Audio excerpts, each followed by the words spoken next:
Hey, this is me building and strategizing my 400k per year profit solo consulting business right in front of your eyes. And what you're watching right here is a daily video series that follows the exact same framework. I start by answering your questions. This means that you can ask your question down below. It can be personal, business, whatever it might be. And then in tomorrow's daily update video, I'll answer your question so that you can come back and get an answer from me. It gets me some good engagement hack, but I also get to connect with all of you, which is my main goal with these videos. And of course, keeping myself accountable. Then I'll run you through business stats, which is basically just every single key number inside of my business that I fill out every single day, and I've done it for the past 70 days or so. Then I run through my to-do list, what I did today and what I'll do tomorrow. And then last but not least, I'm trying my best to live strategize the bottlenecks that I'm facing inside of my business right in front of you, so that I can actually get to 1 million a year, which is my personal goal. Right now, I'm on track to do 500k this year in personal profit. So yeah, I just gotta double my business, right? This is the channel you're watching right now. This is my daily update. So what I do is that I head into the community and then I find a comment that I haven't interacted with and I read it out loud. And if it's a question, I will answer it. We have a comment here from Rick. Haven't dropped any comments before. I appreciate you doing it now, bro. But had to respond to your take on vision and purpose. As you mentioned, most people get up in the morning and wake up to buy a new fancy watch or book a private jet flight to wherever. You said most people wake up chasing a new watch or booking a jet. Fair. But saying my goal is generational wealth isn't necessarily a stronger why. It still sounds like the same consumerism, just delayed and scaled up. Both are about accumulation. If you took money, income, or wealth off the table, what's a mission or value that still gets you out of bed in the morning? Love the videos and seeing your progress, just my take on it. I really appreciate your take, Rick. This is the cool part about having a community that watches along and actually has the balls to give their own take, so that I can also learn something. It doesn't have to be a comment. So I think, bro, it's a good point right here. I think in my last video, so yesterday, I was also making a point, and typically when you make a point, you sometimes polarize a little bit and make it a little bit black and white, kind of without too many nuances, right? So I think here, bro, in my opinion, right, chasing a watch or booking a jet is not the same consumerism as generational wealth, because I think for me, when I say generational wealth, it's bigger than just me, which means my family and my mom and my dad and my grandparents and my kids, versus a new watch or booking a jet would only benefit me. So I think I'm a person that strives a lot from recognition from the people that I love. So this means that if I can help the people around me financially, they would value me more. I know that that's not true. My mom would love me unconditionally, no matter how much money that I made.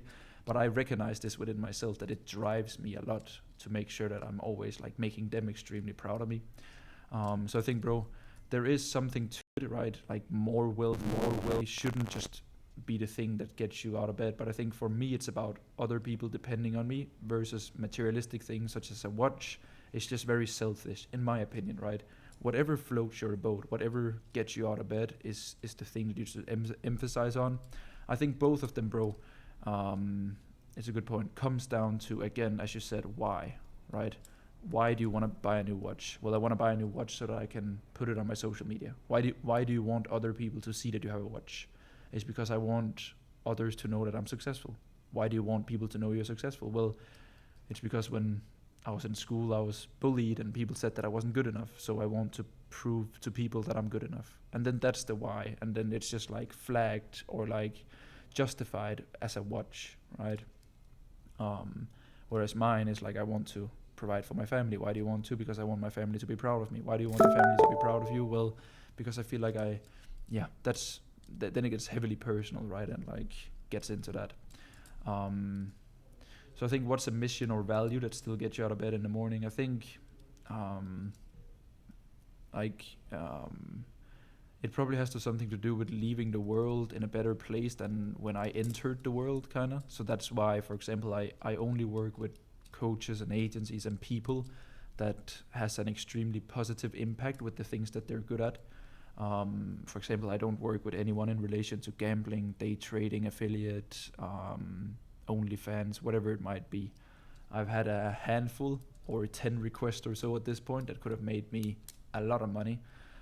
But I've said no to all of them, because if I, for example, were to help a gambling affiliate offer, get more clients, then I would contribute to people basically gambling, and that's a disease. So yeah, I think, bro, that it's a very good question. I think definitely that like have a positive impact, and I'm definitely not financially set yet. So for me, wealth and wealth for the people around me is also something that drives me a lot. That is without a doubt the biggest driver, I would say, because I don't come from a lot. But it's also fine. I guess my family is extremely happy, even though that they haven't had a lot of money. But I still think the peace of mind and the opportunities that comes with it is something that drives me. Yeah. So good points, bro. I like it. I think both are about accumulation, but in the generational wealth case, it's accumulation for more than just yourself, whereas a new watch, a book, and a jet is only for you. And I think that's the best way that we can differentiate the two. And I was definitely making a point in yesterday's video. So yeah, I appreciate the comment, man, and I appreciate you watching along. I hope you have an absolutely amazing day, man. That was the only comment for today. So next on the to-do list is tracking business stats. So it is the growth of my main YouTube channel, my daily updates, and also my Instagram. So my daily updates is at 386 here, and my main YouTube channel is currently sitting on 6,455. So what we do is that we head into the business sheet here. Let me zoom in a little bit. There we go. Oh, hello. There we go. Can you see? Yeah, almost. No, you can. No, you can't. Now you can. Main YouTube channel, 6455.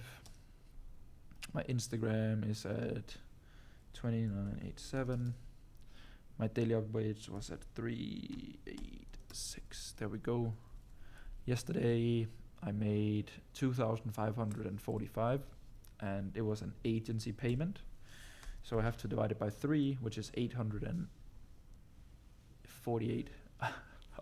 These English numbers, man, they'll kill me one day.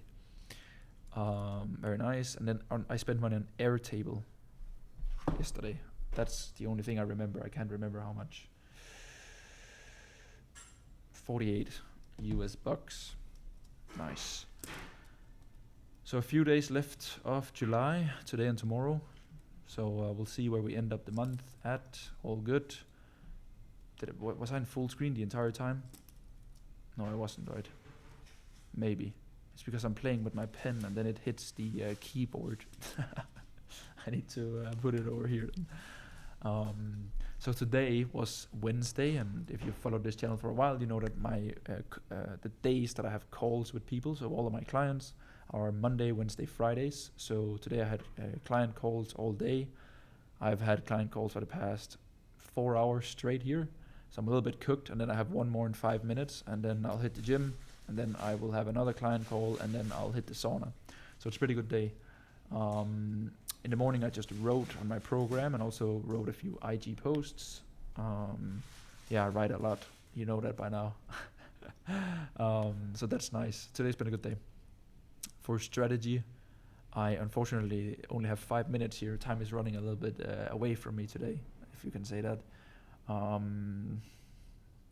think, for example, probably a lot of people would be stressing about this. For example, like losing 23 IG followers in 2 days. But you should never, ever worry about speaking your truth. Because people that unfollow, they wouldn't have turned to clients either way. And I have like this post, but also this one, for example. It might offend some people, the opinions that I have towards the online consulting space or whatever, but that's just how it is, right? That's the way that I see things. And when people don't share that opinion, I want their feed to include my opinion, then it's completely fine. They wouldn't have turned to a customer anyway, you know? So I think a lot of people, they stress a little bit. I know that from my clients, where it's like I lose followers or my engagement drops when I start talking about my business and my offer instead of my personal life and these things. And it's just important to understand that likes is not cash. Shout out JK Molina. And that like, I don't think you're in business, you watching this video, to be famous. Then you would probably have picked another route in life. You're probably in business to, of course, fulfill the needs that your business takes for you and like the things that it gives you, but you're also in business to make money. And yeah, that will sometimes not offend people is probably not the right word, but in order to attract some people, typically you have your values and opinions in order, which sometimes can scare someone away, which is totally fine. If you try to appeal and be liked by everyone, then you'll appeal to no one. So I'm not saying that you should be controversial for the sake of being controversial. A lot of people get that wrong, but you should share your opinions. Of course, do it in a respectful manner, and don't overdo it. And like, I always share my opinion, but I also share it in a way where I'm like, I can post this without anyone being sad about it, and I can post this without burning bridges for myself and friends and people and these things, right? So I hope that makes good sense if you can apply this to your content strategy, because I think it's a commodity these days to be able to scale someone's business or help them go through a weight loss. Whether you like it or not, it is a commodity. Most value and knowledge and strategy can be found in books and online. So what people buy more these days, rather than the outcome of scaling a business or calorie deficit or losing weight or whatever, it's more about the person. So you, right? You as the teacher, you as the coach, you as the consultant, your authority. What have you done? What personality do you have? Your achievements. What values do you share? Who are you outside of business? What is the things that is dear to you? And then they buy your vehicle, right? So like, I know I can make more money, but what is the vehicle that will take me from current to desired state? I know that I can make more money if I were to run a large ad spend with a money back guarantee, but the outcome that I would get to wouldn't be worth it, because I would have to do things that I'm not interested in to get there. So people focus more on you as the coach or consultant, your vehicle, so what you practice and what you preach. And then the outcome is kind of like, they of course should want to get to the outcome, but I would argue that the two prior is more important. So I want to leave you with that. Thank you so much for watching this video. We will of course see each other tomorrow. Daily updates.